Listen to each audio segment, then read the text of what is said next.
Hey guys, want to bring you another YouTube video on how to fix your Roku device if you're not having any audio on there. And let me show you the device that we have.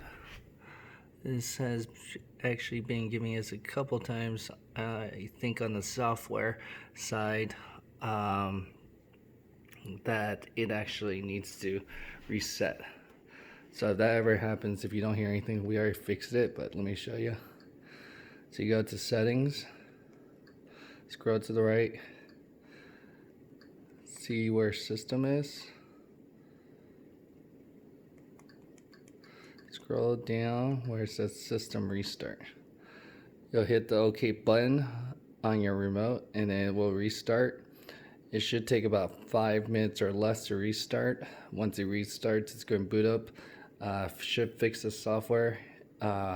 Then you should be able to hear your sound again like this. If you don't hear that, then you could also try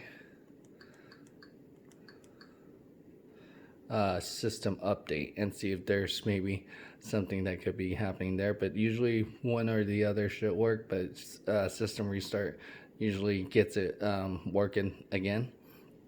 Hopefully this was helpful. Also attached a blog to it if step-by-step written instructions better for you. But again, go ahead and like, share, comment, and subscribe. Hopefully this helped you on getting the volume working again for your Roku system. Thanks.